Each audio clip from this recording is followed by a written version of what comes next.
Jonathan here with Darrow Kia Madison. I'm standing back here by some of our recent trade-ins and wanted to take a moment to make a video today about trading in your car and some of the do's and don'ts because there are a lot of misconceptions.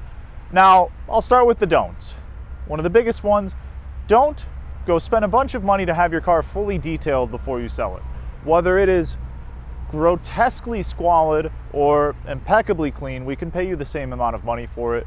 If it's a car that we intend to retail and put in the lot for sale, then we're going to have our detailers go over it thoroughly. And if it's a car that we sell at auction, no one at auction actually will really care. So don't go through a lot of effort to make your car impeccably clean. Also, it's a little one, not the end of the world if you lose out on this, but don't top your car off with gas. Makes no difference to us. And another big don't is don't spend a lot of money to fix mechanical or collision damage.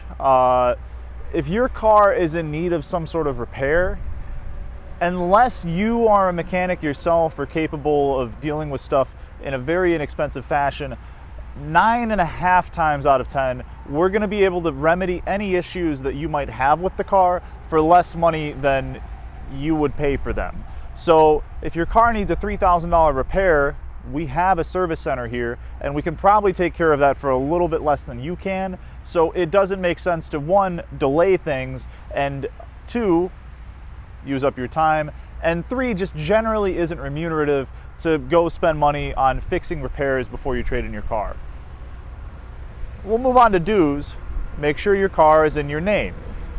You cannot trade in your parents' car. You can trade in your wife's car. So in Wisconsin, you can trade in any vehicle that is in your name to a vehicle going into your name, or you can trade in any other vehicle that's titled to someone else as long as you are married to them. So for example, if you have a car that your parents gave to you and you don't have it titled in your name, oftentimes that won't be a car that's worth a tremendous amount of money. I would generally recommend that they just sell it on your behalf or you sell it for them. But anyway, private party transaction. If you do want to trade that car in, you would have to retitle it into your name, which does incur an expense with the DMV. So another do is just make sure that you know where the title is. And if it's at the bank, that's no problem.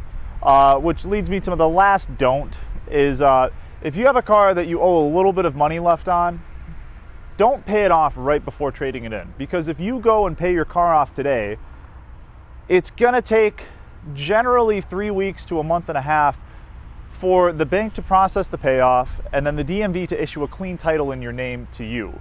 So if you go trade it in, then it's going to create a situation where there's a lot of delay for a title to arrive to you that you then have to come back and give to us. Whereas if you have a small payoff on your car, or no matter what the payoff amount is, then in that case, we can handle that whole process. We issue a check to the bank for the amount of the payoff, and then the title is sent directly to us. And your hands are clean of it. You don't have to go through any extra effort. So those are a few basic do's and don'ts with trading in your car. And if you're looking to trade in your car, we have some exciting specials going on to start the summer off right. Beautiful weather starting up, and if you want to enjoy it in some beautiful new wheels, never a better time. Call or stop by today.